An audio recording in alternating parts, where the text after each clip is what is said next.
Hi there, welcome back to Mudwalkers. My name is Chris.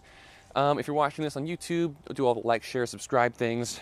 If you're on Vimeo, hit the follow button, Rumble, hit the Rumble button, all the things, you know that. So, modesty. It's not like I've ever mentioned this on the channel before, but I take modesty a little bit differently from most people. But my view on modesty is not terribly different from the conventional view in certain ways, and we're going to talk about that. Before we get into it, let's talk about the conventional view of modesty. The conventional view of modesty is basically, at its most fundamental, something that lots of people with a conventional view can agree on, is this.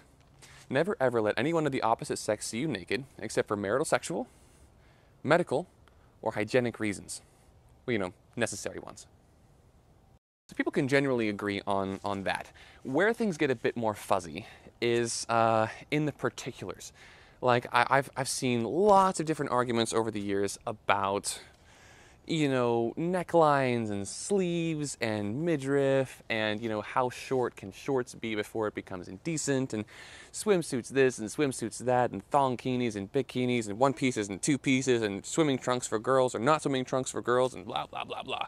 Swimming tops for men, that comes up sometimes. Gender segregated swimming, and just on and on it goes. It gets very complicated. So I've given it some thought over a long period of time, and I've come to my own model of modesty. And it's a lot simpler than all this because, frankly, it gets really complicated trying to deal with everybody's different models of modesty across the country and across the world, even. So I think that my view simplifies things considerably. Before we get into that, let's talk about Patreon. This episode of Mudwalkers has been brought to you by my generous supporters over on naturism, over on Patreon. Right here. These guys are making the channel possible. They're keeping my work sustainable. Guys, I cannot thank you enough for what you're doing on Patreon. You really are making possible what I do. Lots of the things that you see around you in my videos came from Patreon, including this backdrop, this microphone. Not the stick. I was about to say the stick. I actually got this stick myself. But anyway, there are great options, really affordable options over there on Patreon. The $10 option gets you access to a monthly video call with me and some of the other patrons. It's a great time. It's one of the highlights of my month, honestly, getting to have that video call with everybody. And Mudwalkers is getting to do bigger and better things in 2024 because of Patreon. And again, guys, can't thank you enough. If you're not already a Patreon member, go ahead and check that link out in the description down below. It looks like this. And with that, I think I'm pretty much done with this, so let's get back to the video. So yeah, my view of modesty is a bit different from that of the conventional view, but it's not terribly different in certain ways. So obviously, I have a bit of a different idea of modesty from the conventional view. But where it gets really similar is that I do believe in concealing the body under certain circumstances for moral reasons. But they're just different reasons from the conventional view. On the conventional view, the idea is that if certain parts of the body are exposed, then there will be this necessary, automatic, sinful response by a human being to seeing that body part. You just can't help it. I don't share that view. What I do share is that if someone sees a part of my body that causes that person moral and psychological distress that I could have prevented without, you know, greatly inconveniencing myself, without injuring myself, without committing any immoral acts myself, if I can prevent that distress, I should. I think that's the loving thing to do. Now, granted, there are no rules in the Bible about what you have to cover or why.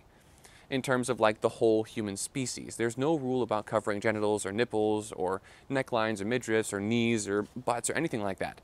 There are no rules about what to cover for these reasons. But there is a very important rule in the Old Testament and the New Testament.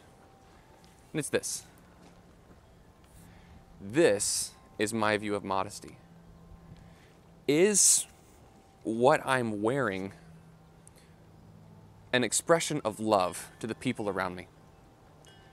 If it's not, then I'm not living up to the words of Christ, to the words of the Messiah.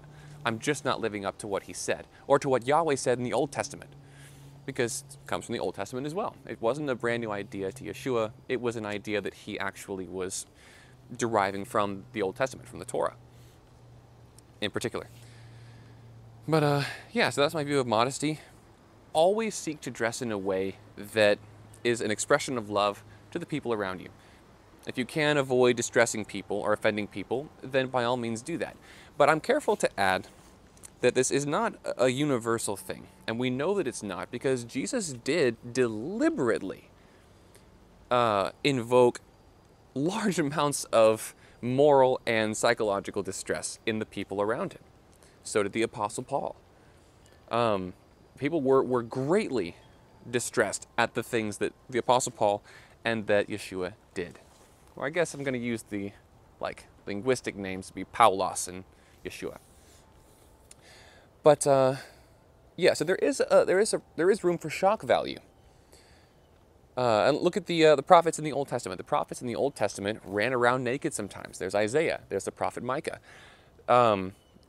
Walking around naked was a way of getting people's attention, and to some people in ancient Israel, maybe even most people in ancient Israel, this would have caused some social problems.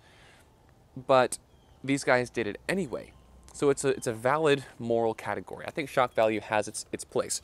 But I think that shock value isn't shock value if it's all the time. So I think that shock value has its place, but it should be used sparingly. So yeah, that's it. That's my view of modesty explained, and that's the similarity and the key difference in terms of the conventional view of modesty. And yeah, I really like it. I think it makes the most sense because it kind of covers all of the bases. It doesn't matter what model of modesty you're dealing with in your social setting. Figure out how to love the people around you in that situation and dress that way. I think it's pretty simple.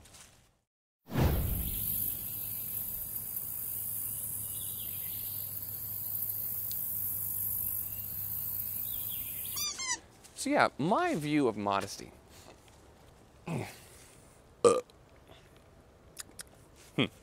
Chicken.